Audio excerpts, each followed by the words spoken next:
All right, we're ready to go. Great. Thanks, everybody. I'm going to kick us off here for our working group of regional elected officials eliminating homelessness. And today is July 16th, 2025. And I'm going to give us a chance just to do some quick introductions, make sure we know who everybody is. If your title doesn't include your area around the region, make sure you share that with us if you don't mind, just so we can understand who's in the room and where we're all participating from. So appreciate folks joining on the shift of timing and meeting calendar pieces. And I understand that we didn't hear ahead of time, but I understand there's a Dr. Cog meeting going on this evening too. So appreciate folks just letting us know and I recognize that we can't be in two places at one time. So thanks for joining. And so what I'm going to do just by way of introduction, two different, I will just read out on my screen.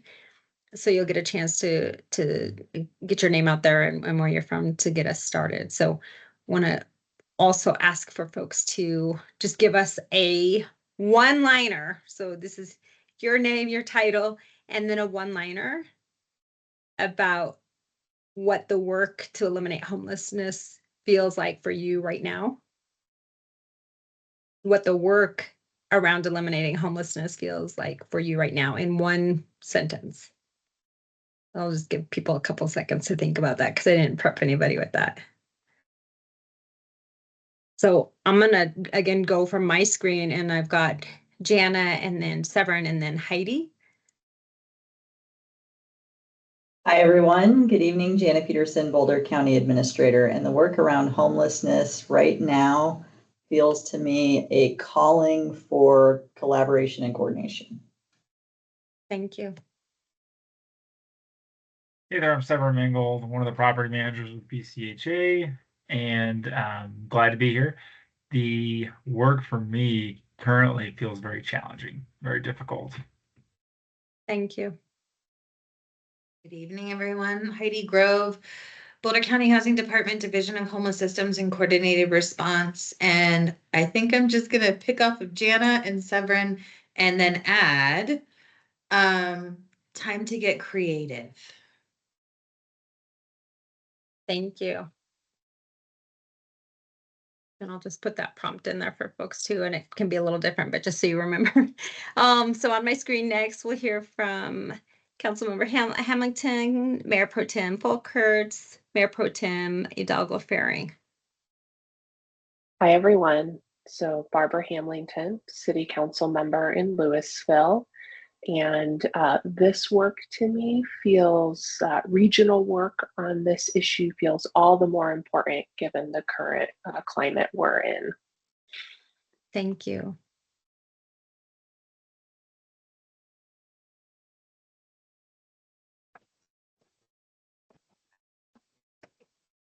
I'm not hearing you. Are others?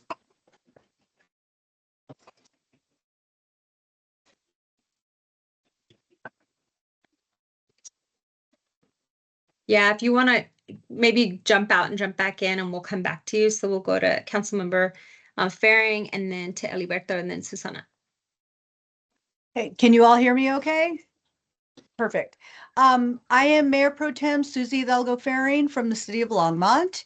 And for me, this work I feel a sense of urgency, but at the same time, just very overwhelmed.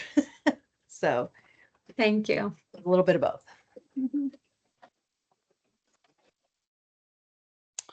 Eliberto Mendoza, City of Longman Human Services. And I think for me, the work of eliminating homelessness feels daunting and challenging. Yeah, and I see the need for collaboration and coordination. Thank you.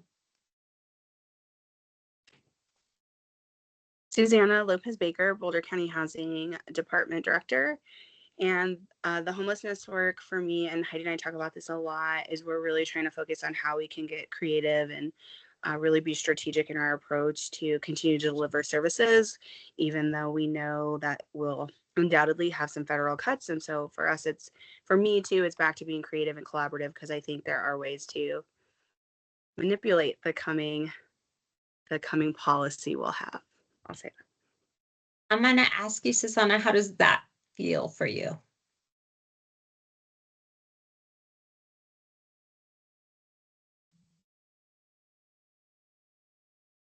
I can see that. I saw the note in a good way. I'll challenge everyone to really talk about, how does this feel? Because exactly all the things you just said. Let's see here. Maybe it's Councilmember Cowish. And if it's supposed to be trustee, tell me. No, we're council members now. Woohoo. Thank you. So hi everyone, Jen Cowish from Superior. I think it feels a bit hopeless right now. I feel it feels disrupted and concerning. Yeah. Thank you. And I want to check back in with Mayor Pro Tem Folkerts. Can you hear me now? Yay. Yay. Okay. I'm Mayor Pro Tem. I'm City of Boulder Mayor Pro Tem Lauren Folkerts. And I feel like it has felt challenging. Now with the new administration, scary, but with this group, I feel a little bit more hopeful, but still worried about what the future holds. Thank you, everybody. I think I've got everybody on the screen. So I'll share Marta Loachamin, Boulder County Commissioner. For me, I feel concerned about the amount of people in this country who are turning their eyes away from those most in need, including folks experiencing homelessness.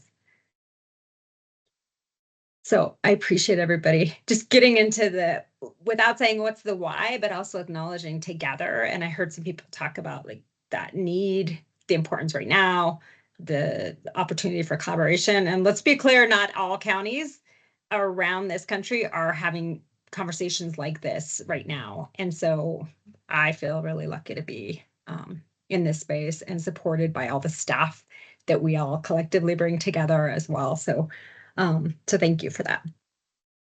I want to, we've got a couple things on our agenda and appreciate again this additional meeting that we all agreed on. We were ready to come back together and really make some decisions around the goal to use legislation that includes backyard cottages and accessory dwelling units in different ways in the state of Colorado, and to really analyze what that could look like for Boulder County addressing this topic. So it looks like, it sounded like, I appreciate staff's work on the survey, the questions. It sounds like everybody participated, and again, acknowledging there was a few folks that couldn't make it, Erie and Lyons, and I might be missing somebody else that couldn't make it in tonight. But so I'm gonna, maybe Heidi, what I'll do is have you bring up the slides and then I can kind of go through, because I'm sure everybody's wondering. And I just came running in the door from a Workforce Boulder event here in Longmont and was talking with folks, and people are very interested. And so I was like, more to come, because I don't know where we're going to land this evening, and just really giving a focus and making a decision tonight about what's next. We've got a couple of topics. One is around the ADU fares. So we really want to talk about, and grateful to staff about really considering how Boulder County staff can use our resource and our support to help move those along still this year. And also this question around, do we want to do ADU as an infill concept, or do we want to look at a project? Because we've talked about both of those. So Heidi, if you want to go through slides, I'm happy to go through slides. I've got info in front of me. Sure. So thank you, Commissioner. Just to summarize, we had 4 questions. 2 were forced answer, and the other 2 were narrative. The first question was, based on our discussion, presentations and data, which options do you want to pursue? And that was the question around focusing on infill, a new development, or exploring both. And then which jurisdictions have land? If we land on a new development, obviously we need land, no pun intended. And then narrative, what excites you and where do you see the challenges? So the results were pretty split around doing a little bit of both, infill, and then of course a new development. And there was no land identified in the straw poll. And then Commissioner, do you want to go over some of the narrative questions, the results of the narrative? Sure. Yeah, thank you. I was leaning in to look at the screen too. Does anyone have really quickly any questions? I want to give people a second to look at the results. This is just from folks in the working group, stakeholders in the working group. Okay. Yes.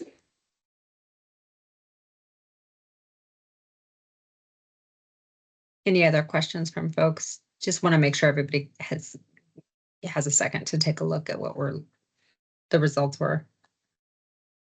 So while you're looking at that, I'll share a little bit about just some of the comments that came back under those pieces. One, our city, and these don't have the jurisdictions connected to them. So just some of the general comments was our council cited the desire to contribute to solutions that have a greater impact versus only providing housing in or to our community. Land availability and limited transportation options are an issue in the small municipality, and a regional approach opens the discussion for more possibilities. Some comments around build community, economy of scale, structure and services in close proximity. So kind of thinking about all those pieces together, and that would get us to the location question. Another one, through exploration of both of these concepts of what we're looking at on the screen, we may learn about new options, such as a church that is willing to make some of their land available. Another one in regards to strong towns as one example of an organized group could be a partner and has training information workshops that we could tap into as elected officials and community leaders. There's another one, opportunity to reduce homelessness, integrate people into the community, life, health, and safety improvements. So again, kind of thinking about some of the different pieces of what would have to be interwoven or connected to do that kind of work. Another one, we already have broad ADU support as well as a current landowner who would like to annex. This one's coming from Lions for the purpose in part of building a veterans tiny home community. This is going to be tough for that. Wherever we choose, they might not be here tonight. From a location. Another comment, I see value in both. I'd like to dedicate part of our meetings to exploring opportunities to support homeowners building ADUs, especially for low-income rentals, and commitment to provide housing for seniors and individuals with disabilities. I'd like to have more discussion and planning on what would be needed to build supportive housing. Another one in Boulder, the main type of housing we have available for people who've been homeless is predominantly apartments. That might not be the best fit for everyone. Science is showing that connection to outdoors is helpful for mood and hormone regulation. Tiny homes are also much easier to replace if they're contaminated. I'm also open to exploring private ADUs. So a couple different ideas here. Do you want to go through challenges? Sure. So the challenges that were identified were availability of funding and resources are a hard concern, but the soft and social concerns are the potential offerings for unhoused communities or the separation of the radius of normalcy and extended community circles. Finances and location was a common theme in the challenges. Usually there are a minimum amount of land needed to place enough affordable housing on property in order to make affordable housing feasible. Therefore, infill may be challenging. A new village development will take between 7 to 10 years to make happen. In the meantime, elected officials will come and go, and we need a dedication of a concept from more than who is currently on the committee. Incremental development can feel like it's moving slow when potentially working on a larger development will take a lot of time. given the current funding system, and again, funding, we are in right now, some partners we'll need some partners to do portfolio type financing to support options, finding available land, neighbor concerns, and integrating appropriate housing was an identified challenge as well. And again, community pushback. Many in our community don't see the need to pursue the options we're considering. And then finally, in regard to the new village development, I wonder if we have ongoing resources to adequately support a concept. Knowing some of the challenges we are experiencing with the residents at one specific property, the need for robust supportive services is essential. Any questions or thoughts or additional items that maybe came up while we were going through those?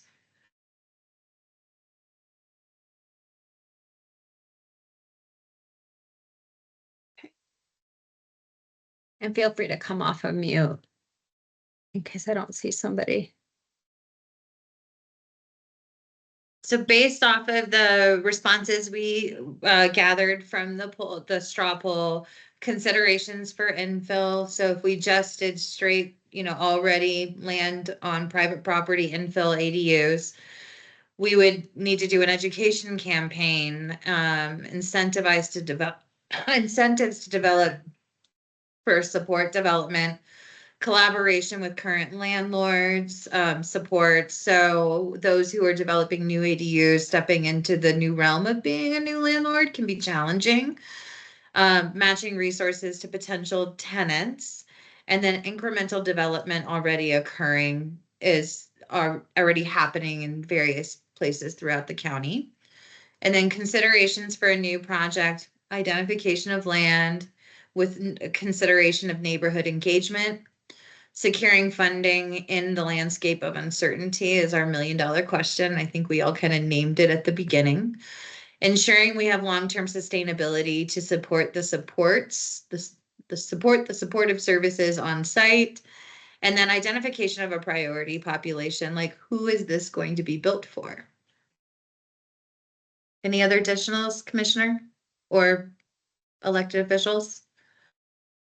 Yeah, I'd love to hear other folks' thoughts.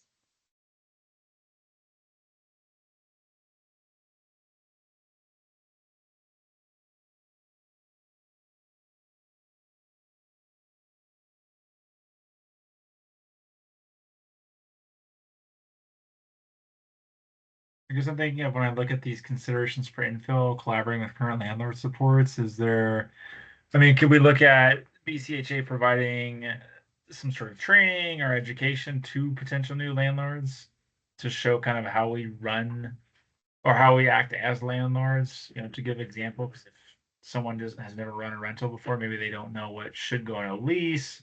So I don't know if we could if we were to go down that route, just to provide our resources in some capacity. Yeah, and I think that's something to explore because there's other existing groups. Like it doesn't have to necessarily be the housing authorities, or it can be all 3 housing authorities in partnership. But yeah, I think there's room for exploration. And I'll just add in there, the city of Longmont has the landlord tenant symposium as like one event, but they have landlord and tenant events every month. And so it seems like, and there's a lot of landlords that know that group already and are already notified. They've got a great database. They offer continuing education for folks in the real estate, mortgage, and title industries. So there's a networks in there. And I think the Realtor Association could be really helpful in helping people understand. I think they could be a great partner. And the county already does a lot of work in continuing ed just around building code and things like that. So there's a few different networks that we could tap into without having to create that landlord support, and to hear back about what else people are needing as we moved along would be a suggestion.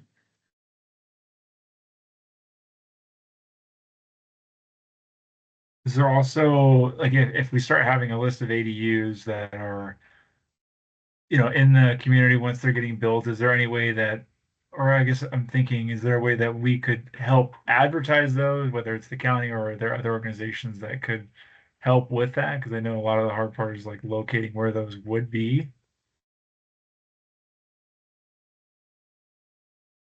Advertising, can you repeat part of what the advertising of Yeah, how I'm to just do it or thinking. what those options are? Yeah, I'm just thinking like if there's going to be an education campaign around these ADUs, I feel like it'd be helpful if there's some sort of marketing as well for the ADUs that are completed. So that way, if we're advertising this, we're educating people, hey, let's build these ADUs. How are we gonna, I don't want to say provide security, but yeah, provide some sort of security that, hey, reassurance that these ADUs are going to be filled once you guys build them. I think that might go into the next slide. So I'm going to hold on to that question, but if we don't answer it, please do come back. Mayor Pro Tem Volker.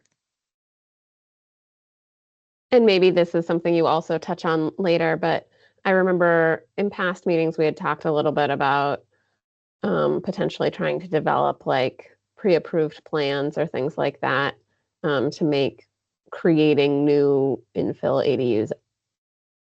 I don't know if that is a separate thing or if that's something you see as part of this consideration for infill ADUs. Thank you. The way I understood the bullet point on incentives to support development would be something like what State of Longmont had and was working on prior to COVID with some pre-approved plans. Perfect. I met with some other folks today on this topic, and they were talking about having a city here in the county that has basically a engineering firm on retainer, and they allow residents to tap into that group and they pay for that service to help people with ADU. So those are some of those incentives that we talked about before. Again, if we put our heads together and just focus on how we do infill. And nice. Eliberto? I kind of wish Molly from HCI was here. She could do a better job than what I'm gonna do right now, because I may be messing things up here, providing misinformation, because I'm not the expert that Molly and her team are. But I do want to talk about a couple of things. One is, as we look at some of the things, one of the things that Molly and her team has done, yes, like we have through our affordable housing, I think through our affordable housing fund. I'm not sure if it's CPDG or, again, I wish Molly was here, but I know that they have a consultant that helps with the pre-planning, because they actually, I know because they offered it to Hope, and Hope used it as they're looking at different options. So I know that we do have that for affordable housing. Then two, we last year when we did the affordable housing fund applications, HCI funded some land banking. So that's something I think I haven't heard here yet, is land banking and looking at those type of options. That's something maybe we want to consider.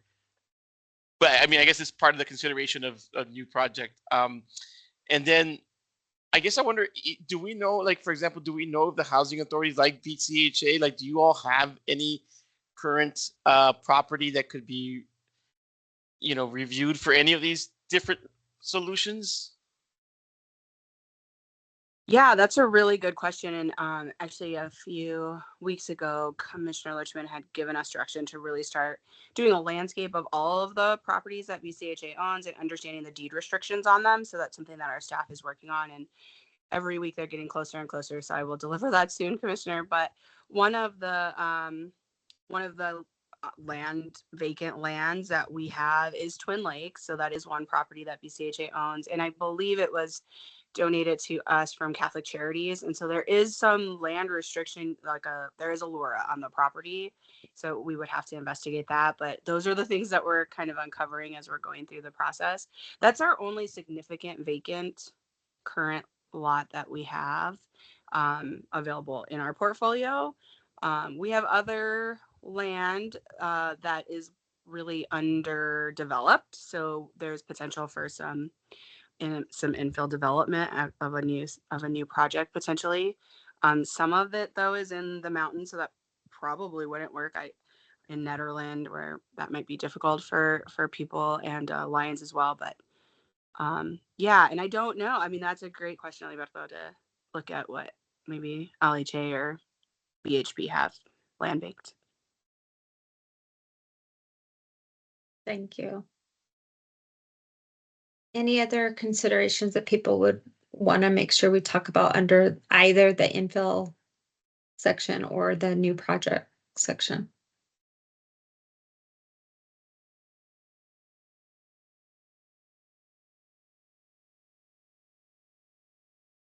Okay, moving on to the next slide around ADU fares, because that had been an idea that we had floated around. So the county is committed to supporting continued research, the single room occupancy best practices that we heard from Austin, Texas, on how to split vouchers across like rooms, and alternative housing options and education and resource building. So we've done some research and we found some information that is kind of across the board for a generalized toolkit that can be adaptable to any community's specific zoning requirements. And we're happy to put those things together. And then the ability to customize, as I just mentioned, and then support securing housing and urban development waivers for vouchering. So working with our housing authorities for those SRO kind of splits if needed. Monitoring emergency it's been an emergency day.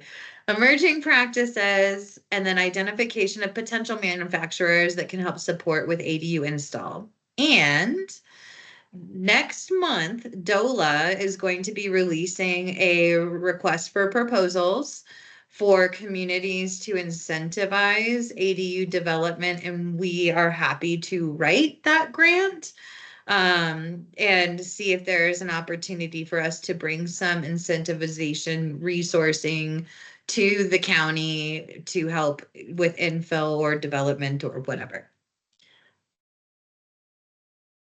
And then what the county cannot support, given that the jurisdictions are each very unique, the planning and hosting of the ADU fairs, that's why we're happy to create the toolkit that can be customized, and then coordinating with vendors and to present, because we know that each unique vendor provides a unique opportunity for different jurisdictions, and then speaking specifically to municipality policy. And then with that, I will turn it over to you, Commissioner. Thank you. I just want to ask if it'd be helpful for people to take a look again at those slides, just to give some reflection on if that'd be helpful for anybody. So we'll, thank you. And I just want to, again, say thanks to staff, because when they gave me a chance to take a look at this, I was like, are you sure? Because that looks like a lot. So I just want you to know they put a lot of thought into and looked at the capacity to be able to support this work. And we felt like it was important to be transparent about here's what we can do and here's what everybody on this call and the folks that aren't, that's the commitment y'all will be making, just so that we're really clear. So I do want to make sure that we spend a little time going over that. Go ahead, Barbara. Yeah, thank you. And I'll echo your gratitude towards staff and all the work that they've done to get us to this point. I'm hoping to understand a little more the intended end user for these toolkits. And the reason why I ask is because, you know, looking at budgeting for the next year, and I know we're not the only municipality that's having to make difficult choices, but a toolkit that requires significant efforts from, you know, local municipal staff to implement, I'm concerned would be a barrier to utilization for that toolkit, as opposed to something that is more, you know, just press the go button type of thing, and minimize the lift from the local staff. So I'd love to learn more about that. Thank you. And Heidi, I don't know if you were gonna, and thank you, Councilmember. I apologize. I was remiss on that part. Heidi, I don't know if you were gonna respond to that or if you had another question. Yeah, so it depends on what we land on today. because infill versus a new development is a different type of a approach. And the other thing that's really nice is, Department of Local Affairs, Division of Housing, they did just recently hire their ADU staff person. So they're also in the middle of developing some toolkits, and there's some things that we can maybe adjust based on information that's already out there. And their end user is really the private property owner. So a toolkit would really be designed to a private property owner more so than anything else. Thank you. Okay, that's helpful. Thank you.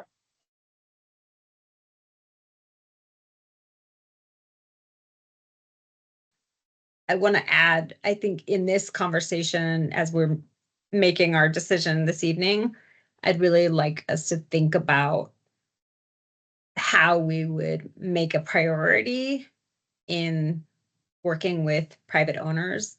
And I'll just share in some conversations with leadership fellows. I was on a housing panel with some folks yesterday, and some of the questions were, how would you make sure that people that really need that, either the second income or the ability to have a multi-generational house, or all the different reasons that I think we've talked about in this group, how would we ensure, how might we meet the needs of folks who otherwise would find, and maybe that's where you were going, Councilmember Hallington, find barriers in the current system. And I think we have an opportunity to really look at that piece of it first, and with this group prioritize first those most in need, and we'd have to have some conversation in that. But I do think that's an opportunity to really be innovative and meet the needs of folks in different ways.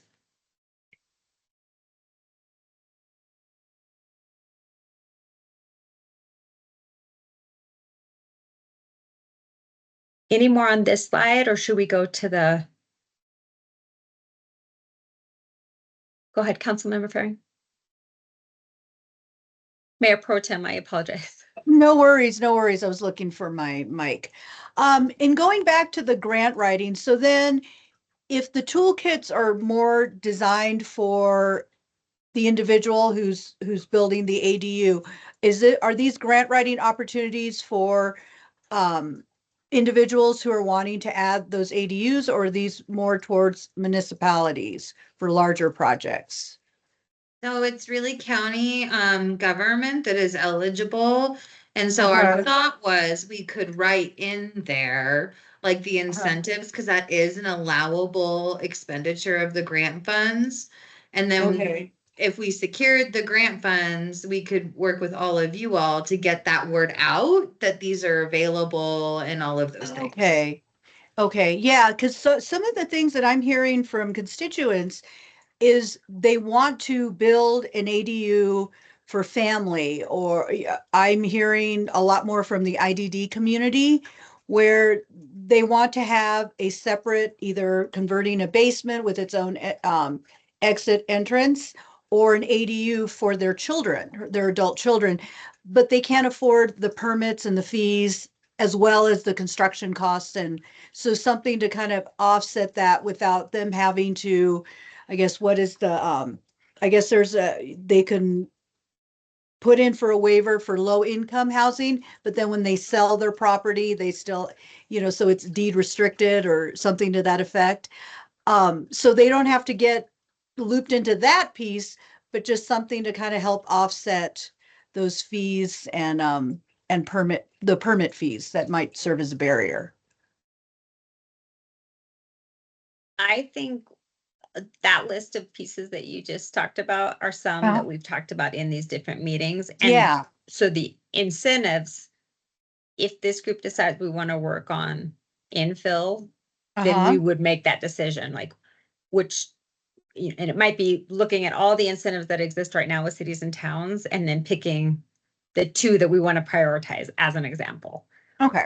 Or it might be we make a full list and make sure that that's part of that county application for the grant funds, and that everybody would have access to them.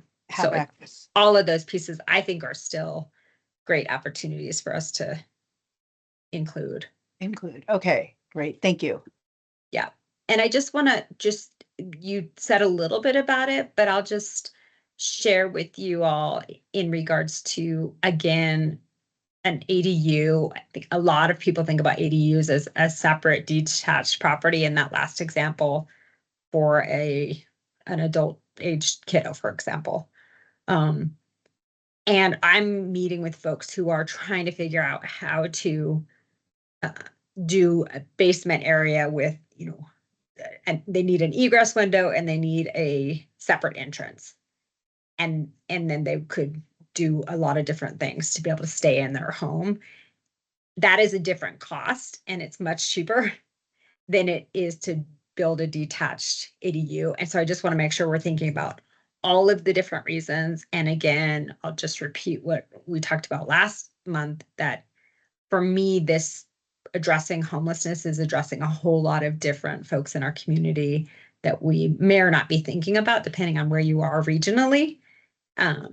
And so we would get an opportunity to kind of think about, do we want to prioritize or do we want to tier anybody out, similar to how housing programs are for our different housing authorities. So just want to add all of those pieces into the thought about this particular item. Any other questions on this slide?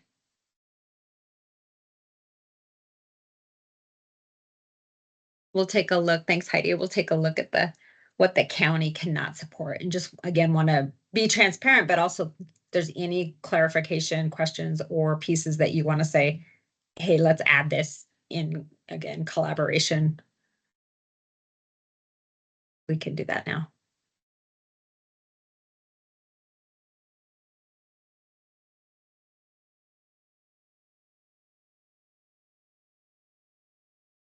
Commissioner, I might just offer that if there is some agreement and standardization among the jurisdictions around those incentives, and that's a standard across all the jurisdictions, then I think the county could speak to those regional consistencies. Where we would be challenged is when each jurisdiction is so different and our expertise can't encompass all of those distinctions. So I just wanted to put that on the table as a follow-up to the conversation you were just having.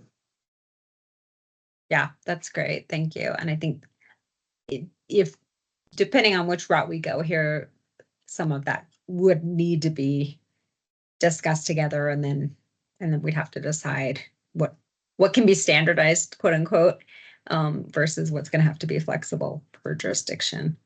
And I agree, the county, we're not going to speak to each jurisdiction's pieces separately. Any other questions or any additions that people want to offer?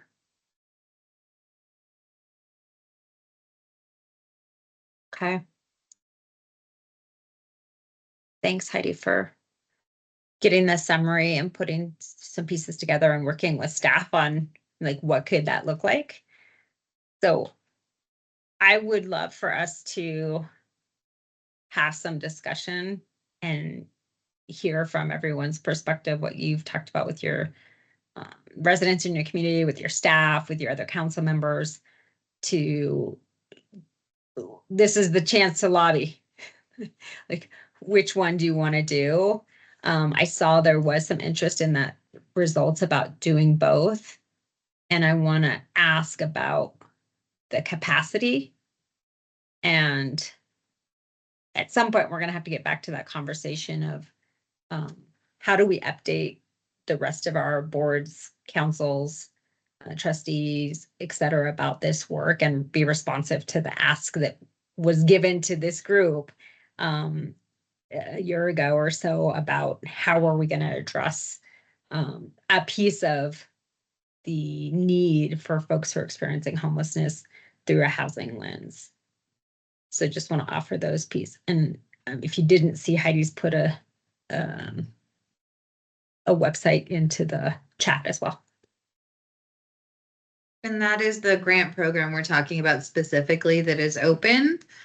It is due at 5 p.m. on 8/29.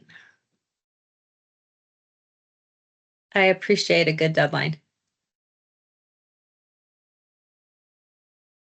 Who'd like to get us started about which, if you are, after the conversation, listening to people talk about what they shared, some of the comments that came back in the survey, some of the questions, and certainly what staff's been able to offer.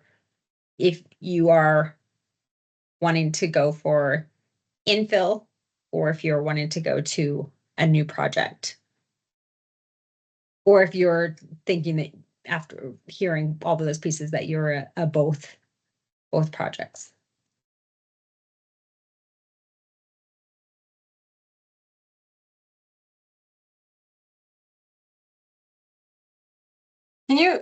Can you just clarify, are you asking from our jurisdictions, or from us personally? Or both? All? I'm asking really, each of us are representing a jurisdiction. And so based on all the work that we've been doing, the ask that was given from other elected officials when we were all together, and what you know now, from then till now, Yeah. what you are as a committee, a working person on this committee, where are you? What work are you going to move forward? What would you like to do? I'm guessing that's informed by your council and your peers as well. Okay. I can go. I think when I started this, I was very much about infill and more individualized, whether it was ADUs or units outside of that. But talking to our council, they were very, I was surprised. They were very curious about a community and how, because I think a lot of them don't see where something larger than one or two like units could be in Superior specifically, because of we're small and there's not a lot of perceived space left to put things.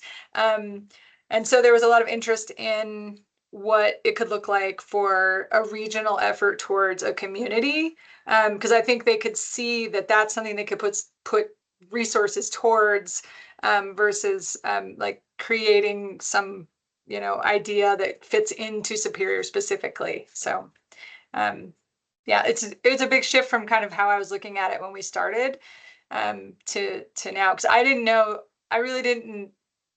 what their thoughts were going to be. So I was surprised that some of them were actually very curious and interested in that.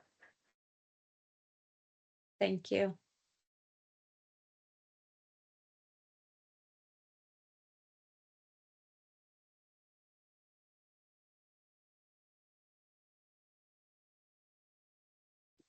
So I'll go ahead, I'll go next. Some feedback that I got back from Longmont Council, it was more questions. I think people were intrigued and wondering, I guess, what our role, what our commitment as a municipality, what would that include?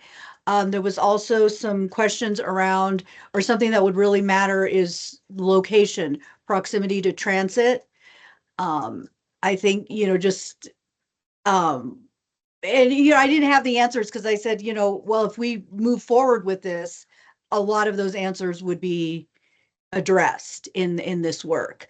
So I think there is interest in moving forward, but there's also a lot of questions around the unknown and what each of our, municipalities, how would that impact other work that we're already trying to accomplish? Is that going to take away from that work? I'm trying to think what else. Yeah, I think there's a lot of, I sensed that they felt there was a lot of promise with this project. So if we decide, and that's why I put in, well, let's explore both, because I still felt like people weren't totally, okay, let's go for this. But there were a lot of questions around it. And thank you for the link, Heidi, that answered some of my questions. Let me, just to clarify for my notes here, thank you for that. The interest in moving forward, when you said interest in moving forward, did you mean moving forward on project?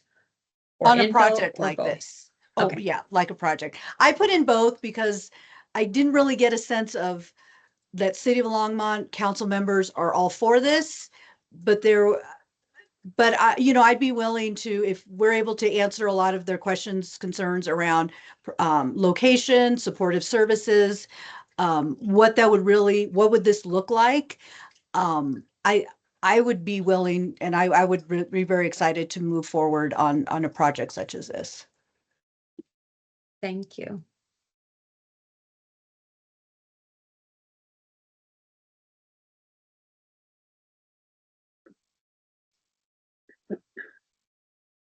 Councilmember Hamilton. Yeah, thank you. So I would echo the comments that were just made before me by the other two members of this group.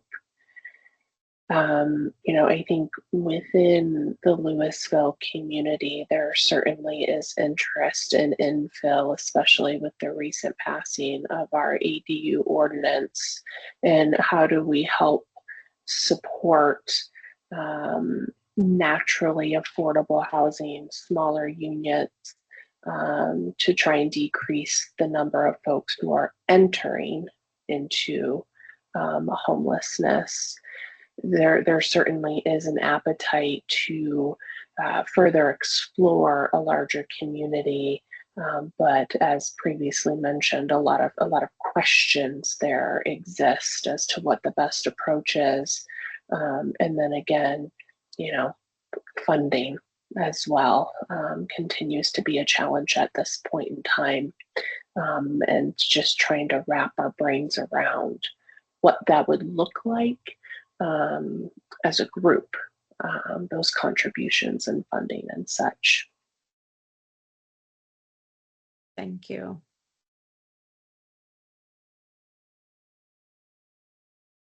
Go ahead, Council. Yeah, Marta.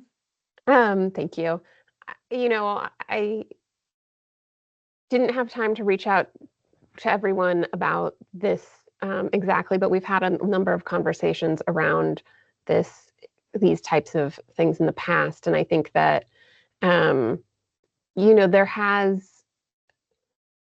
there is a lot of interest on our council to doing a tiny home village or something like that. It's not something we have chosen to pursue because of some of the barriers that have come up for us. But I think it is still something that is very interesting to our council. And if there was a way to make that happen or to, get over the hill on some of those barriers, I think there would be a lot of interest and support. We, I'm sure as all of you are not only in a tight budget position for the next couple of years, but also in tight staffing positions. So, especially as we look at, I know for us, Sundance is creating a lot of work and things for legal departments and all of that. So I guess while there's interest, I think in a tiny home village, I don't know that we have the capacity to support that in a big way right now, and I feel like the ADU piece is a little bit of a lighter lift, but it's hard to tell at this point in time, I think, a little bit about the viability of either, because I think with the ADU part of that is also a funding piece. I appreciate the grant information, but I think with any of these, it's sort of like if we could get a big grant to support either one of them, I think, that would be a game changer and would definitely tip the scales for us. Thank you. Heidi? I just want to curb expectations. So it's like $1.8 million for the entire state. So if we got anything, it'd be a couple $100,000. That leads me to just a general question. I think I heard from everybody. I want to make sure, and then maybe what I'll do is I'll share my perspective, and then I'll go into, I think, that just the conversation that we need to have around funding, which you just brought up, Mayor Pro Tem Folkerts, and I think what Heidi was acknowledging, and we've talked about it a little bit, but I think it's worth having some real conversation about. From my perspective, I I'm really concerned about where we are, not just the federal funding, not just the state funding. It's our delegation that we met with early June, or I guess it was mid-June. It's not quite been a month. It was very clear that what we are saying at the state level right now is going to pale in comparison to what is coming. And so just being realistic, I think, on that piece, and also understanding there's so many hiring freezes that are happening. We're pulling, just from a budget standpoint, vacant positions that have been sitting vacant for a year, just trying to, like we all are, trying to figure out what we need to do. So I think all of those pieces are really very real. And in my mind, I think to be able to test a very innovative project to look at community needs and come together in collaboration regionally, I feel like to do more of an infill project with structure that's already there, where we won't have to do an extensive, can we get the neighbors on board with this? Like, just trying to think of where could we cut time, resource, capacity, and still be innovative with the vouchers from doors. Look at some other pieces. I'll share too on the Sundance piece. There was somebody with working on some Sundance work in that same conversation yesterday with Leadership Fellows, who was asking, because they have this crisis now of how many doors they're going to need. Why Boulder seemed like the obvious choice is just a big question mark for me, knowing what a situation we already have with housing. But they were very interested in trying to figure out, like, what could ADU mean for that need. I'm interested in who already has a need, and Sundance is an additional temporary piece. So I think there's a real opportunity. Again, for me, I'm going to start with racial equity. I'm going to start with folks who are most impacted by the housing crisis, who are most impacted by all of the different pieces that we're seeing in federal funds, the SNAP, Medicaid, like all of it, Medicare. And so I think if we could come together and really focus on that, it could be a very interesting project for us to see then what could we do with that long term, and spread it out and potentially really influence what Colorado wasn't even thinking about with that legislation, but what could that mean for other communities. So I think just listening to everybody and reading through the notes and comments, I think it would be great to have a larger project. And I'll just say that piece of movement of elected officials is a real one when we talk about the big pieces that would have to happen. So I think we could all be at the impetus of that, but there would be a lot to be worked on. And I think that would be an almost a bigger ask for other elected officials. Who else could take this on for those of us that are in term, we're all term limited at some point. And so that feels like another piece. So that was my long-winded response to just listening to everybody, and I really appreciate the conversation. So what I did want to bring us back to was just in regards to the funding question, and anybody who hasn't had an opportunity to share kind of what you're thinking about from a capacity from your staff to do either or from a project standpoint.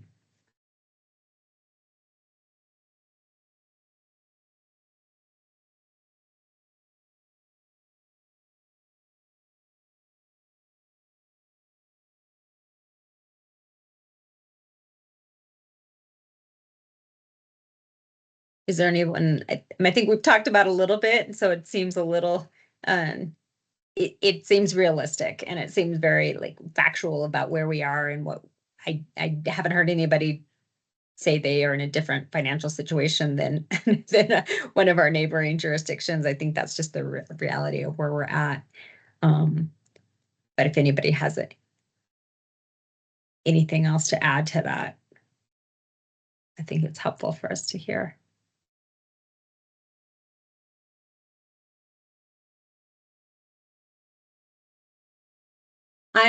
I'm looking at my notes, and I'm hearing some interest in exploration of a project. I'm hearing also like a focus for this group of infill from Louisville, what I heard from Boulder, what I'm hearing obviously from myself at the county. I want to just ask that question of, is this group, are you all wanting to, because we had kind of two focuses for this year. If you remember, the second focus outside of deciding what we would be doing with ADU was going to be to look at inclusionary housing, and that 12%. We have a couple options in my mind, and this is kind of how long does this group want to continue working together, to what, do we change? And we talked about that. Do we go back to a monthly format? All those things are welcome and open. We could move this concept of a project into slot number 2 about what this group is going to work on, and put the inclusionary housing question into like a TBD, not take it off the plate, but move that into a different piece. I just kind of want to weigh what I'm hearing just from the folks that are here, and after discussion is a little more support for this group focusing right now in ADU infill, which will still take some work, and we've got the ADU fair, so there's some pieces. So maybe I should start there, and that's what I'm hearing is what would be our number 1 work right now. And then I just want to offer that we could put this other piece into a slot number 2 or 3, or turn those around a little bit for additional work from this group. Can I get does that sound like a place we could go for the discussion? Not sure yet, still have some questions, or that I am not there yet on doing ADU infill unit.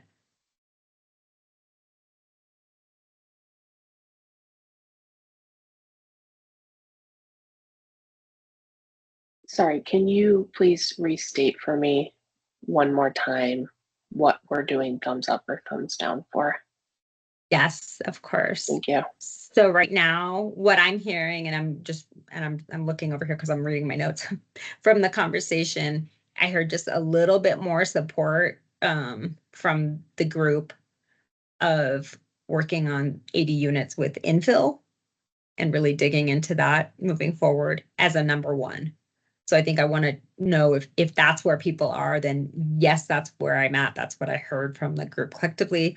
I still have some more questions, or that is not, I'm not moving that direction from a collective. As opposed to the larger projects. That's correct. Okay. And then the next question will be, do we want to do some of that focus work on a larger project? Because I heard some interest still in exploration. We could move that into kind of the second work, because right now we have a second work project for this group in the inclusionary housing, which was the decision made last year.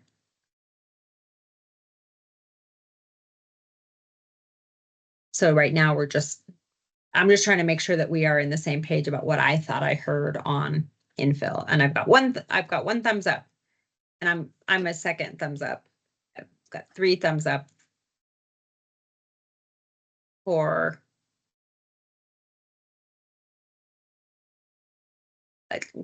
I counted all 5. I was gonna say, I think I've gotten all 5. You've got all 5.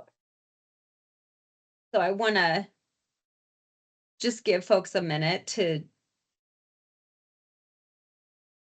reflect and just remember, like this, if you remember, for those of, I think everybody was able to be in Lafayette a little over a year ago after the housing summit that different groups of staff put together and hosted. The ask for this group was then to, okay, now y'all go do the work and come back with something that is going to help us address this issue of homelessness. And it's not the whole thing. We're not going to solve the entire problem. We're not going to be able to respond to all the different needs for folks experiencing homelessness throughout the entire region. And I think we've done a great job. So I just want to appreciate everybody's continual conversation and work and curiosities and responding to articles and staff's continuous digging in on questions. For me, I think hearing that, then it gives us the ability to do two things tonight. We have another hour scheduled. We don't have to do a full another hour, but we have that time allocated. What I would love for us to do is talk about where do we put that other piece of exploration of a larger project. And I've heard folks talk about like tiny homes and certainly the Austin example. Where do we want to put that in this group's kind of list of things to work on? I think we should talk about our meetings cadence again and our meeting schedule for the rest of 2025. And then the big one that everyone was expecting already to talk about was ADU fairs, informational events, how we do that regionally. And so we do need to get through that piece. Does that sound like good next steps? Is there anything I'm missing that people really want us to talk about?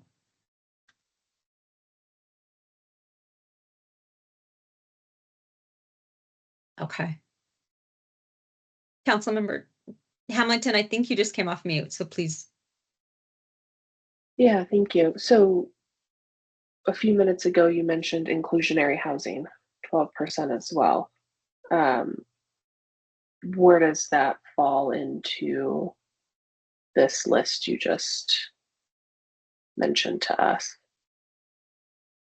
So this group last year went through kind of a survey of with council members, with all your teams, of what would be kind of the focus point, what would be the work that this group really does.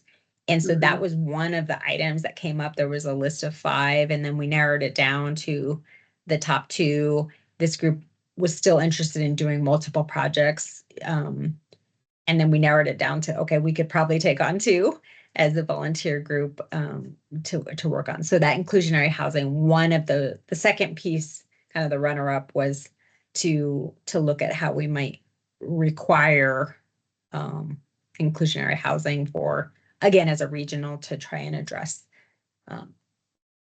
homelessness. So that's where that one came through. So currently that's kind of a second. When we get through the ADU, that was kind of the, okay, when we get through this ADU piece, then that will be the next project for this group. Is that helpful for? Yeah, I appreciate the clarification. Thank you.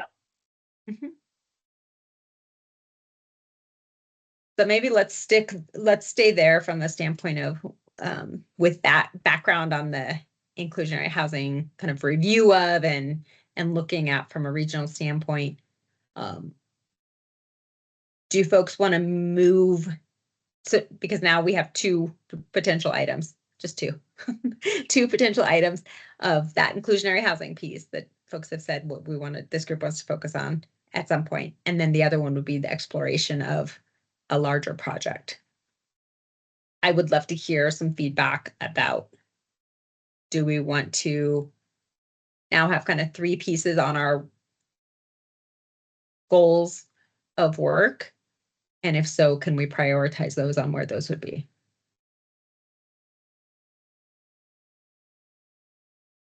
That feels like a lot. Oh, Yeah. sorry, go ahead. Oh, no, go ahead. I don't want us to be like diluted in what we're trying to do. And I think it just feels like a lot to keep tacking things on. And especially with the concerns about the ability to find the resources like land or funding for one of the larger projects, I think it would make more sense for us to be more laser focused on things that can be done in smaller increments, especially with the uncertainty of whatever this next few years is going to look like. But I tend to be more conservative and hopeless. And so I don't want to like shut down an idea because I don't see the immediate solution. But I also don't want us to be so loaded with things that we don't get anything done. Thank you for sharing that. Okay. And then, so I like the idea of the education piece around ADUs and infill. It sounds like each of our municipalities have already addressed what the state requirements are. So we're kind of in that next step, and that kind of happens in our own municipalities. I do like the idea of me personally of this of a new project and supporting that. I think that the county played a strong role in the creation of Zinnia as far as the financing and doing all that, the back end, working your magic. So, and we were able to really get that produced pretty quick. In my mind, when you think about government entities and how things kind of take for years, and it's already up and running. I know that a new project would be something on the long term, but in the meantime, maybe we can look at supporting that idea of educational, um, informative classes or presentations for our residents so they can, because the next step is really what are residents going to do now with ADUs and adding living space in basements or attaching onto the house. So how is we as a local government or a county government able to support residents in knowing how to navigate the system, or getting assistance if they need support that way.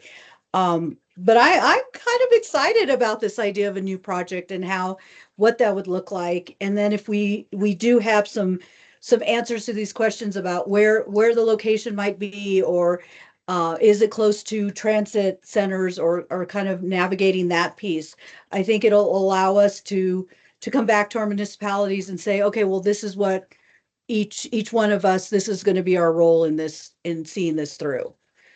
I hope that answered your question. I just have a lot of thoughts right now.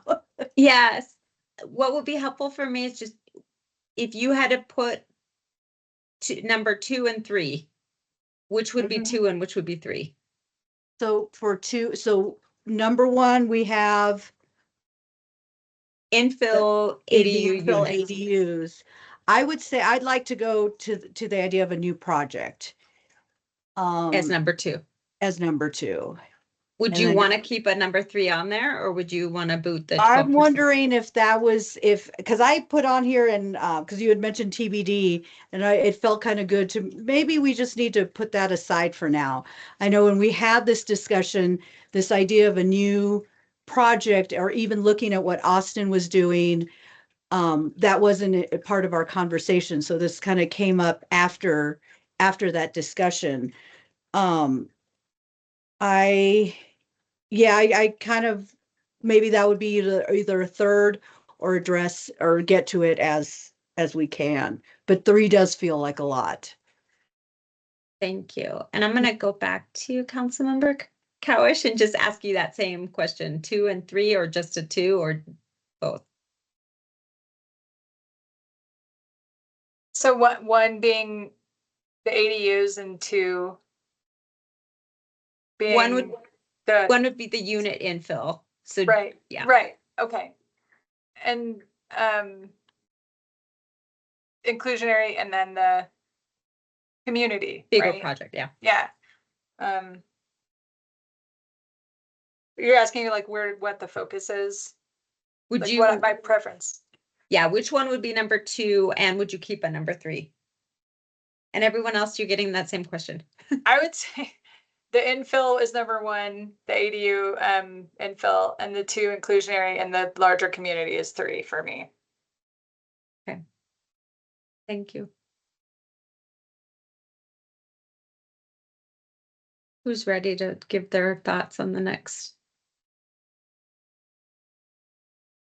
Yeah, I'll say that I agree with both people before me. I think that it's sort of balancing doing something that's realistic and dreaming big a little bit by having, what we can do now as number 1, and then really trying to investigate to see if there are any opportunities to do that, a bigger project. And then, yeah, and I'm fine leaving it at those 2 for now. Okay, thank you. Councilmember Hamilton. Yeah, so I think 3 feels like a lot. If I were to have identify number 2 behind the infill, it would be the inclusionary housing. I see that as an extension of the infill in a way, right? Developers helping to fund it as well. So that can help with the funding challenges, but you're basically infilling as the development is going up to help build more units, right? I do see some challenges there and potential pushback with number 2, but there certainly would be challenges and pushback with any of the options that we select. Thank you. Go ahead, Mayor Pro Tem. Can you remind me what we were thinking sort of the action item might be for this group on the inclusionary housing piece? Because I believe, right, we're all, I think, committed to trying to do a certain percentage of inclusionary housing already in our communities. Correct. And, oh, go I'm ahead, gonna Jana. grab it and put it in the chat. Would that be helpful? Yeah, that's great, because I was thinking it was around requirements of, and trying to, and one of the conversation pieces was an example, this is not it, but an example was would putting in the AHT, the affordable attainable tax, as one example, making a requirement that it would have inclusionary housing or more inclusionary housing. So it was somehow requiring funding, but Jenna's going to put that in the chat for us. And I'll just say, for me, I was surprised that that fell so high in the list of what we had originally talked about. And I was just thinking from the Regional Housing Partnership, what I heard you say just now, Mayor Pro Tem, was everybody is now in agreement about inclusionary housing. And so it wasn't a priority for me from the county perspective to create requirements.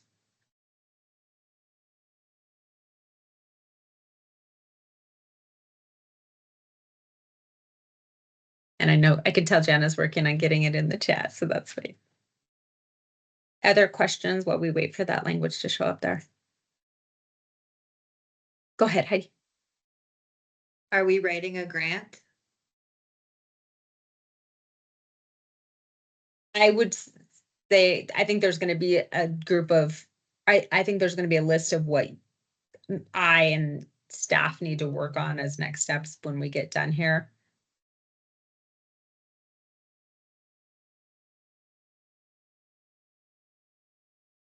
I'm sorry, Commissioner, I only have the unrefined version of the inclusionary zoning in my notes, so I would have to do a deeper search. I thought I could just pull it out for you, and that is, I have the notes of we need to refine this language, : and then I don't have the refined language. Okay, that's okay. But that, just from a conceptual, it had to do with regionally coming up with some requirements for inclusionary housing, connected to some funding sources, taxes, otherwise. Does that help? Okay, thank you. Anybody else? Did I miss anybody else in regards to prioritizing work items for this group? I think we got everybody, and it sounded like there was two people that wanted to keep inclusionary housing in number 2. Several folks who felt like 3 might be a lot, but and then a couple people who wanted to have number 2 be the exploration of some type of community. Okay. Let's go into conversation about ADU fares. And the goal, again, and I'm as facilitator, like, I'm just trying to keep us on track and make this provide some tangible pieces, not just for our colleagues who are, I'm sure, curious about what we've decided and what we're doing and what work is happening. So I think that's one piece and one way for us to, again, regionally, every jurisdiction is just going to be a little bit different, but I love the idea of having a toolkit that can then be customized. So that would be great if, branding could be the same or very similar so that residents know that we're all working together and that it really is this regional approach. So just as a suggestion, and I saw some language coming up. Thank you. It took me a minute, but I found it. So that was the agreement from the end of your meeting in 2024 and the subject of your discussion on March 12th. Thank you. Do we want to take a second? Does everyone have access to the chat, or do I need to read it for anybody? Which I'm happy to do. Okay. It looks like everyone's on computers, but I know sometimes we have to switch between devices and then it's really hard to find the chat. So, okay. Any reflection or thought on those two pieces? I want to just give a bit of a breath if there's anyone that wants to talk about those agreements.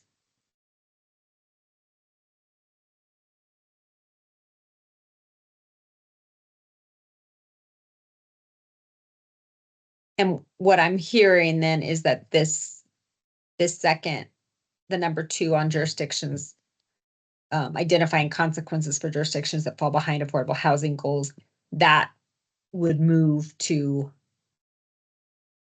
number 3, and we would be putting number 2 in as exploration of a community. Is that what everybody else is taking away here? I just want to make sure that I'm okay. Thank you. I appreciate some nodding heads and some thumbs ups. So we will need to, and this is staff, put this on our list of what we'll need to refine, and then we can bring that back to everybody. So that when people ask you, hey, what is that group doing? You'll have it, and it'll be clear for you all too. So thank you for that. Thanks for walking through that. Let's go to the ADU fairs, and what questions people have. The other piece that we need to talk about still, and it's about 10 till 7. And we just worked right through our breaks because we have to get done here. Is the meeting cadence. Understanding right now we're in the middle of July. And I'm guessing everyone would feel good if we could get some tangible pieces done still in 2025. And I think we're completely capable of it, but I believe we're going to have to meet a little bit more frequently than where we were at the start of the year. So conversation about fairs, and then we'll talk a little bit about timing of and scheduling of meetings for the rest of the year. So just so that's on your thoughts as we continue.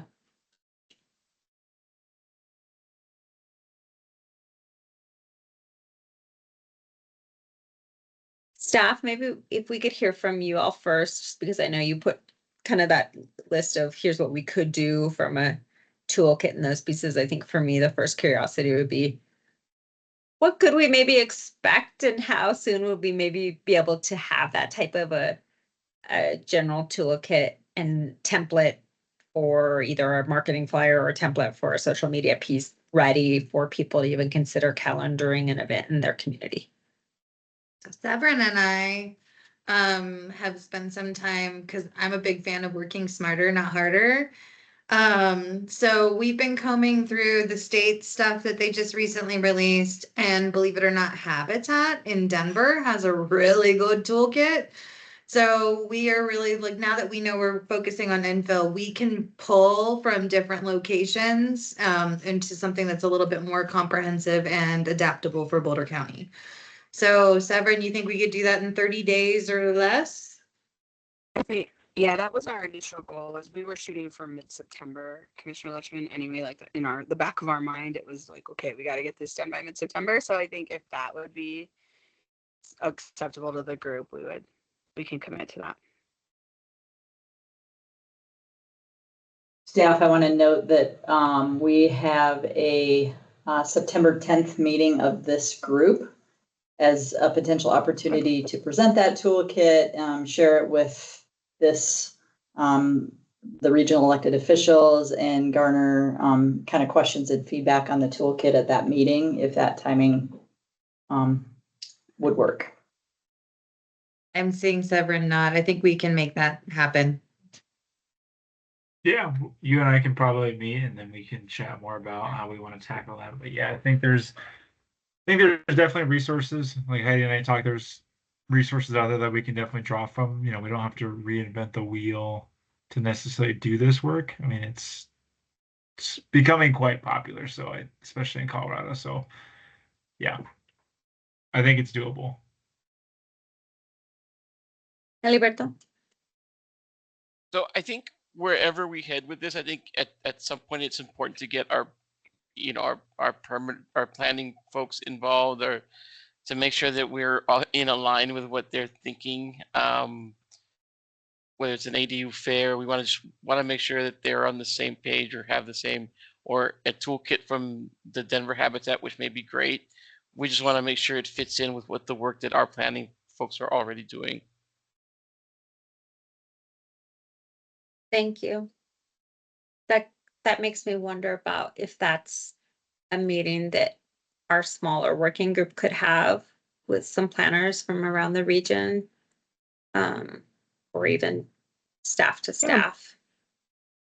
Yeah, and we regularly have checked in with some of the larger jurisdictions anyway, but our goal would not be to present anything specific. So I think this would really, we're looking through the lens of like if we were going to put on a fair, so it would be very tailored to that. So it would be kind of a grab and go, but I'm happy to check in, and internally too with our CPP staff, we've checked in with them as well on their goals around ADU stuff. So happy to do that. Mayor Pro Tem. Thank you, Susan.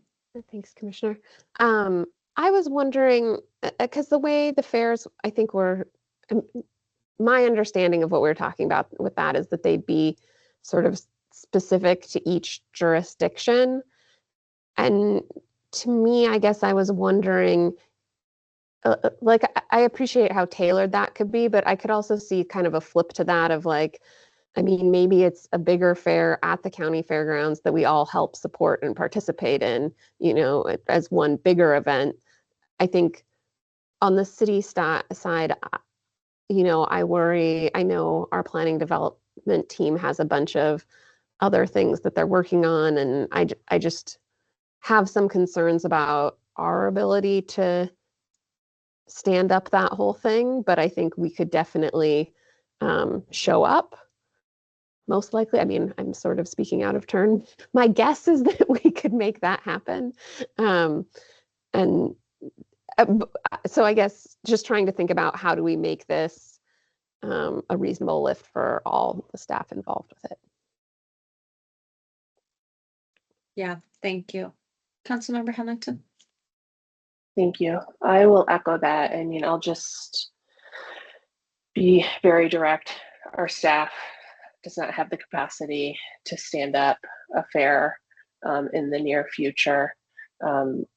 It doesn't mean they're not passionate and want to do it, but I just don't see that happening with a high likelihood. However, I could see staff, helping to promote it locally through our communication channels, an event regionally, and supporting it in that way. And this echoes back to my comment earlier about the toolkit and who is the end user and what, if any, lift is required from staff, because that also will be a barrier to implementing the toolkit. So anything we can do to simplify the process, minimize the involvement of staff time at individual municipalities, I think will increase the success of launching a toolkit and a fair as well.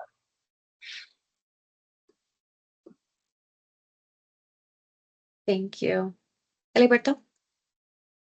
Yeah, I just want to make clear, I wasn't advocating necessarily that our planning staffs had to be at this fair. I just want to make sure that whatever information we're bringing from the outside is vetted by them.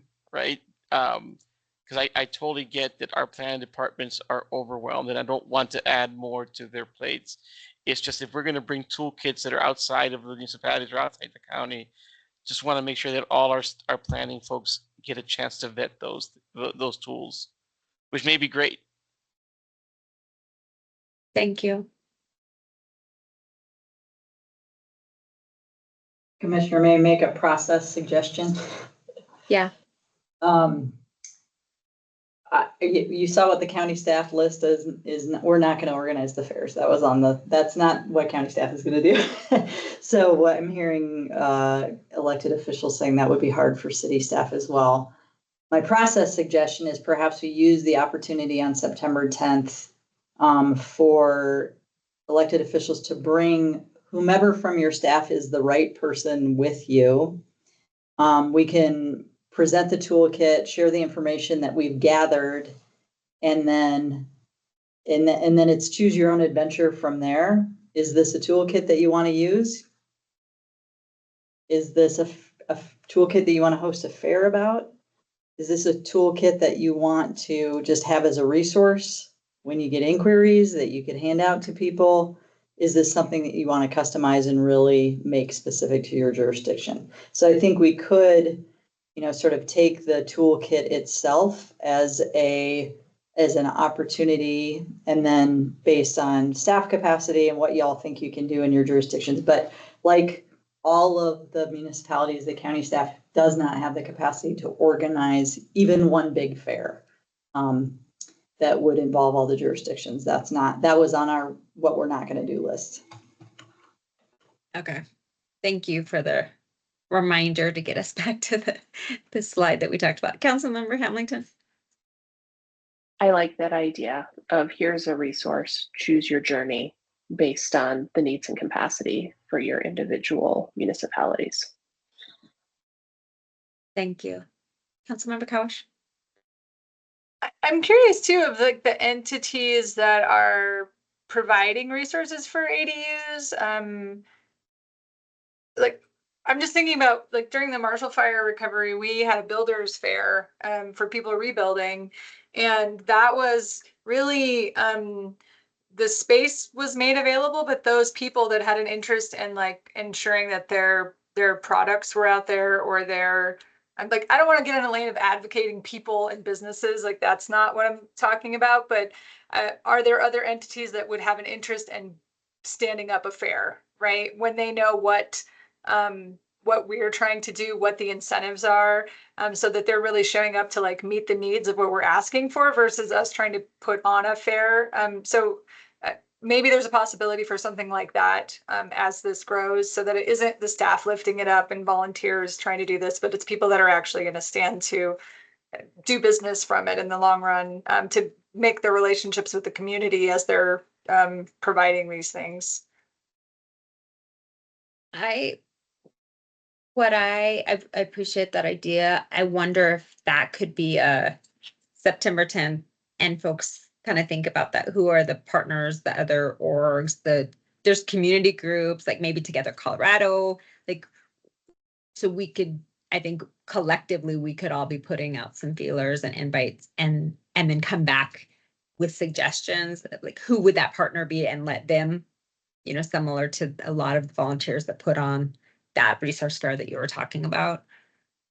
So I think that could be a great addition to what we all need to come back on September 10th with.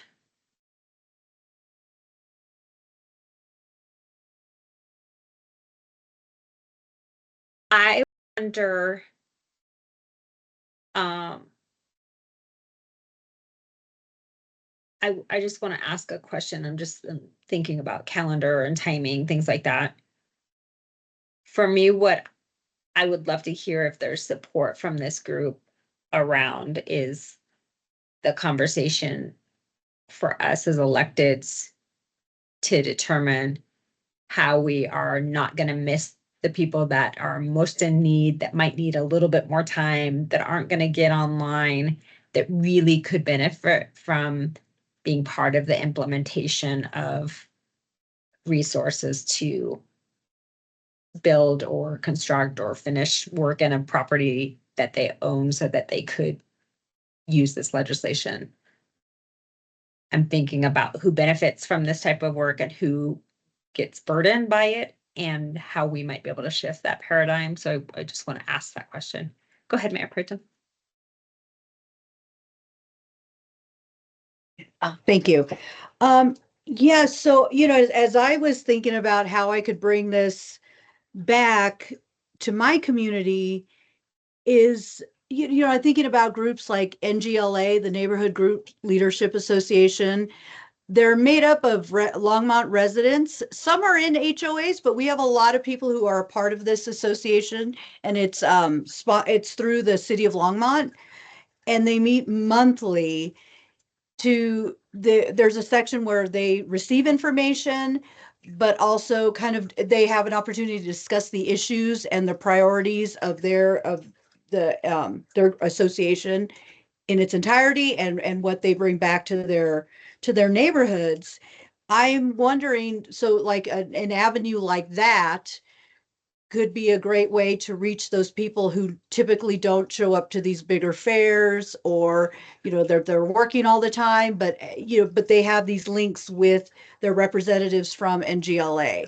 So I'm looking at more like smaller community groups or gatherings to that, if to that effect.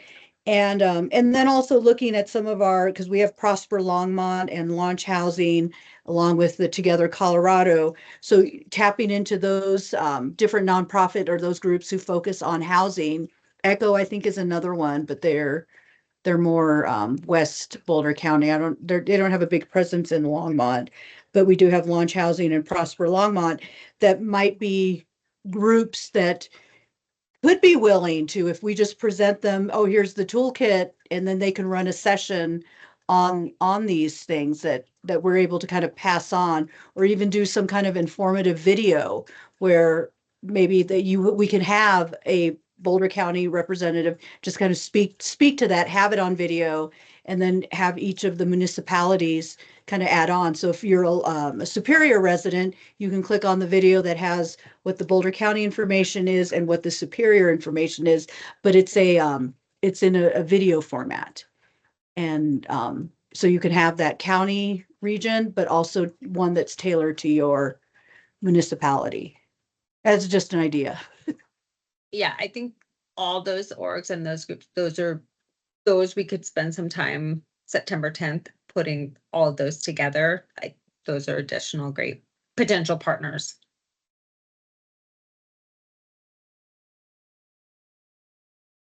Would we be looking to invite them to the September 10th, or just have a discussion around who would we want to bring to the table at a later time?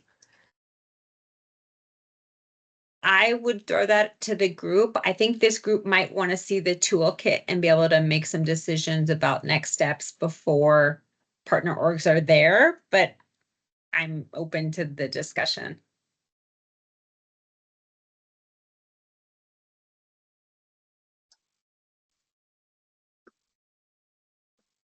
Councilmember? I would like to see the toolkit and be able to have, as we mentioned, we can bring a staff with us to the meeting in September to set eyes on it as well. I feel like that's a really nice tangible for us to have at the next meeting, and that will help inform strategy moving forward. I feel like that's a good step. That's great. Thank you. Yeah, and for me, if we're gonna be working on the toolkit, I feel like the toolkit is gonna be overall a general resource regarding these ADUs and the infill. And then, yeah, just providing that in a nice, concise format. But yeah, I think the hard part is gonna be tailoring it to each different jurisdiction. So, yeah. Thank you. I think we've got a good list for what our agenda will be on September 10th. Can we talk together? We have about 15 minutes about just cadence of meetings and work for this group. We've identified our project and there's still some work to do together. Do we want to meet monthly for the rest of the year starting September 10th, which would really be not that much more time? It'd be 4 meetings. Is there Yes. anybody? I saw a couple nodding heads. Is there anybody that would prefer to keep us quarterly, which would means we would have 2 more meetings this year? So I guess for me, it'd be helpful to know, like, is this meeting in September really going to be a key decision point that informs what we need to do next and therefore the cadence of the meetings? Or do we feel like we can set the cadence based on priority number 1 and priority number 2 that we all agreed on today? Like, it's hard for me to decide if I don't know what the next step is going to be because I haven't seen the deliverable yet. Thank you. I think for me, I'm looking at it from now I have a focus for this group. And so it would be helpful to have 4 meetings on the calendar to know that we're going to dedicate time, maybe have pieces in between to be able to support each other on the regional work of implementation, the piece around education, the piece around who the partners might be. I'm just hopeful. So I'm thinking after September 10th, maybe we'll come back in October after we've put this list of organizations and partners, potential partners, and then we'll be able to come back and say, you know what, we've got a partner, fill in the blank, and they are going to lead this effort. And so we are going to need to be in conversation and planning together so that we have a regional event that others will be supporting all of this work together and hosting. And so that's what I'm thinking about, but that's in my optimism and keeping a vision together.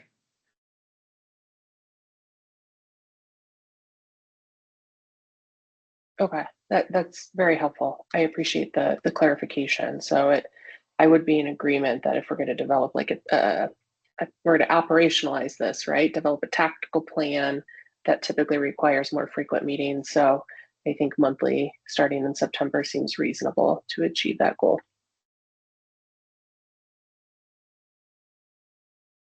Is there anybody that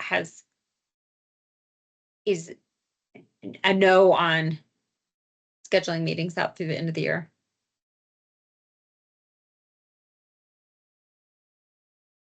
Okay. The best case scenario is we have meetings on the calendar and we have a fair in November and we take a break in December. Just saying, it could happen. So I think that's up to us of what is our goal to finish by the end of the year, and we'll know much more by September. What I would say for what I'll commit to in the next few weeks with staff in our working group is if there's any other pieces that we're starting to see we need to survey about, then we'll work together to get that out to folks before that September 10th. I want to appreciate, Jana, your admin piece and with this group. That's a lot for a county administrator to be sending out invites for a meeting. So I just want to acknowledge that additional work that you've really given to this group to make sure that we stay together and on focus and follow up on what needs to be responded to, et cetera. So just to really appreciate all that work from everybody. Is there anything else that people want to make sure that we get addressed tonight? Because I feel like we've gotten through what I heard. Here's the next kind of steps for this meeting, but I want to make sure I didn't miss anything. Go ahead, Jen. I want to make I'm phrasing this in the form of a question and not making an assumption. The second Wednesday of the month in October and November would be meetings to add. So on our previous discussions, you all had committed to September 10th and December 10th. So to add 2 meetings, those dates would be October 8th and November 12th, based on your prior agreement for second Wednesday of the month. And so just wanted to float those dates for the group and see if there are any state conferences or things like that that we need to be mindful of with those potential meeting dates. Will you say those dates one more time for everybody? Wednesday, October 8th. Wednesday, November 12th. And this group previously had committed to Wednesday, December 10th. I see Heidi's hand up. Housing, thank you. Housing Colorado is October 8th. I know I'm not going, but I think Susanna was planning on going. I think we can manage with one or the other of you if one of you is Yeah. going. Thanks for flagging that. Mayor Pro Tem? And November 12th is the American Institute of Architects Colorado Conference. But that's probably just me, so it's fine. Does Boulder have a second? I don't think we have like a second person for this committee, but I don't want to make We an do. assumption. Yeah, Okay. we have So a, we could potentially have somebody if they're not at a Dr. Cog meeting. I think you had identified Tara Weiner as a second.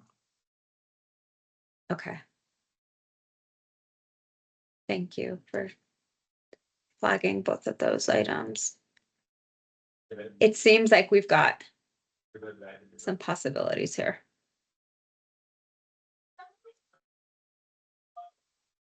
And my calendar looks okay for those days.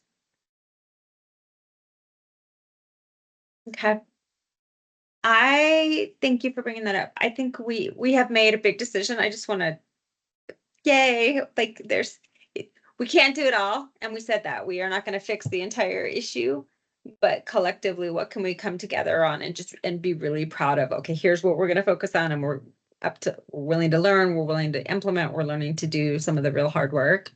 So I just want to congratulate everybody on that. The work is hard right now, all of it. And so appreciate all of you sticking in the work. We've got a plan for September 10th. Please be in communication if there's anything you're needing from Boulder County staff, if there's anything you're needing from me to get ready for that September 10th meeting, please reach out and let us know. Again, if there's something that we feel like we do need in preparation, we'll send out a survey or otherwise ahead of time. We'll send out some follow-up on this meeting. And we've got the other rest of the meetings scheduled. So we'll work on language to match what's in the chat so that we've got our number 2 and number 3 written out. We'll review that together in September 10th as well. I would say in the next 2 weeks, if folks can reach out to the staff member that you're going to want to invite to that September 10th meeting, so they have got that on their calendars on a hold, would be great. So we can help plan with them and make sure you've got somebody with you for that next meeting. I would like to just give everybody 15 minutes of their life back for this evening. So I want to make sure there's nothing else pending that I missed. Okay, I don't see anything else. I'm just really grateful to be in a space with folks who are trying to do the work to address one of the major issues that we have in this country right now. And I know there's a lot of them. So keep up the great work. Thanks again to staff. We as electeds are here all the time, that we signed up for that, but our staff is doing a lot of extra work right now. And so we're all very appreciative. So thank you all. I hope you have a great night. Janet, thanks again for the admin help, and we can stop recording. Have a great night. Thank you. Thanks.